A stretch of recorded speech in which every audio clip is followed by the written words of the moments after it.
ఇప్పుడు మనము యాక్టివ్ వాయిస్ని ప్యాసివ్ వాయిస్లోకి మార్చడం తెలుసుకుందాం. దానిలో ఇంట్రాగేటివ్ సెంటెన్స్ని ఎలా రాయాలో తెలుసుకోవాలి.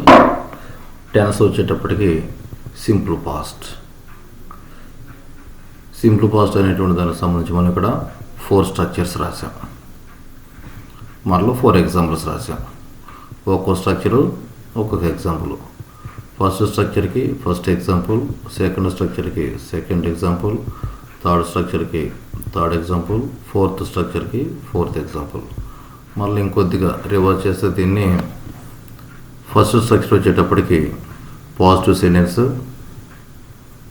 Second structure negative sentence, third sentence positive sentence starting with interrogative word అంటే HH క్వశ్చన్స్ అంటారు ఇవి. Fourth sentence negative sentence. ఈ విధంగా మనం రాసుకున్నాం. ఫస్ట్ సెంటెన్స్ వచ్చినట్లయితే దాని example did they decorate the function hall అని రాశాం. ఇది చెక్ చేద్దాం స్ట్రక్చర్ని బట్టి. డిడ్ రాసాము, తర్వాత సబ్జెక్ట్ దే అనేది subject, main of first form decorate అనేది main of first form, object the function hall అనేది ఆబ్జెక్ట్. సరిపోయింది, కరెక్ట్. దాన్ని ప్యాసేజ్లో మార్చినప్పుడు ఈ స్ట్రక్చర్లో ఉందో లేదో మనం చూద్దాం. అలా ఉండాలి. వాజ్ కానీ వర్ కానీ ఏదో ఒకటి ఉండాలి. ఇక్కడ వాజ్ రాసాము, కారణం ఫంక్షన్ హాల్ అనేటువంటిది సింగులర్ కాబట్టి. Next subject the function hall అనేటువంటిది సబ్జెక్ట్. ఎక్కడి నుంచి రాసామంటే యాక్టివ్ వాయిస్లోని ఆబ్జెక్టు, ప్యాసివ్ వాయిస్లో సబ్జెక్ట్ అవుతుంది. తర్వాత మెయిన్ థర్డ్ ఫామ్ ఇక్కడ డెకరేటెడ్ అని రాసాం. ఇది యాక్టివ్ వాయిస్లో డెకరేట్ ఏదైతే ఉందో అది థర్డ్ ఫామ్ కింద రాసాం.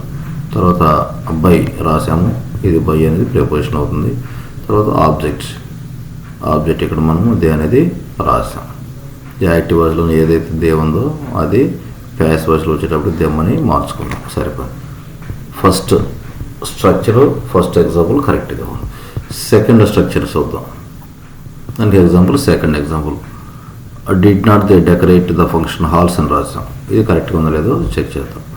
డిడ్ నాట్ ఇక్కడ డిడ్ నాట్ రాసాం. తర్వాత subject they, main first form decorate, object the function halls. సరిపోయింది. దీన్ని మనం ప్యాసివ్లో మార్చేటప్పటికి ఈ స్ట్రక్చర్ ఉందో లేదో చూద్దాం. వాజ్ వర్ వీటిలో ఒకటి ఉండాలి. ఇక్కడ మనం వర్ రాసాము. కాన్వెంట్ అన్నట్లయితే ఫంక్షన్ హాల్స్ అనేటువంటి ప్లూరల్ కాబట్టి వర్ రాసాం. తర్వాత మనము నాట్ రాసాము. ఇక్కడ నాట్ అనేది ఇక్కడ రాసుకున్నాం.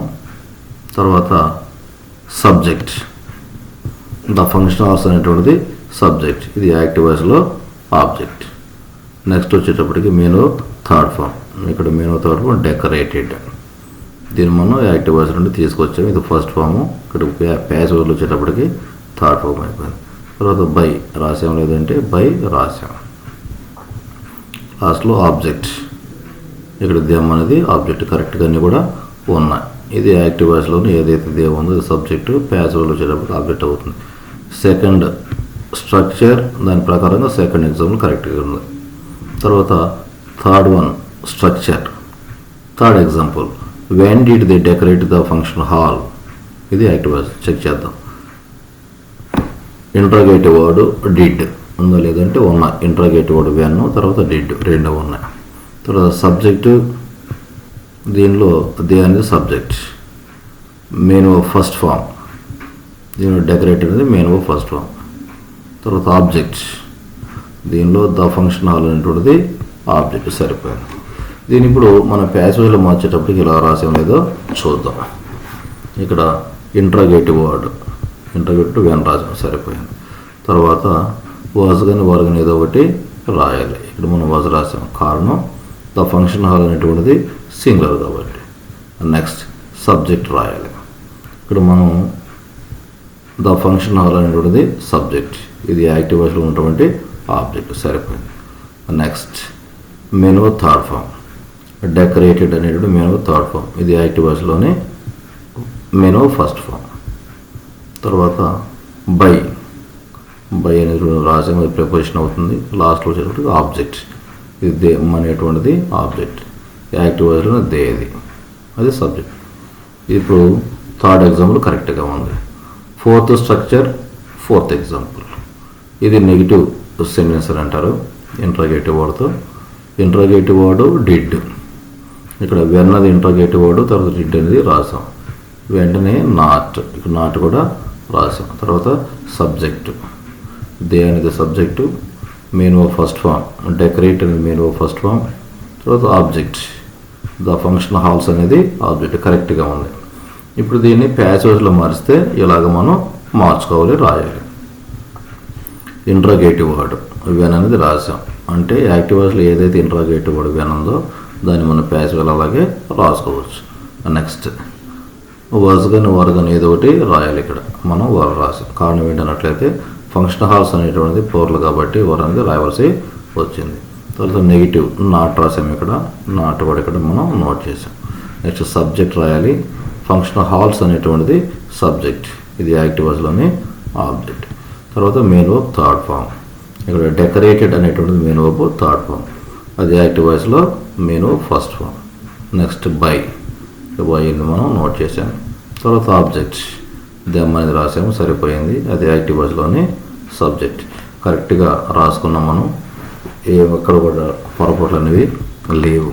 ఒకసారి రివర్స్ చేసినట్లయితే యాక్టివ్ వాయిస్ నుండి ప్యాసివ్ వాయిస్ మార్చడం, ఇంట్రాగేటివ్ సెంటెన్స్, దానిలో కూడా సింపుల్ పాస్ట్. ఎన్ని రకాల స్ట్రక్చర్స్ ఉన్నాయి?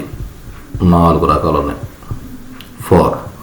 ఒక్కొక్క దానికి ఒక్కొక్క ఎగ్జాంపుల్ మనం నోట్ చేసాం.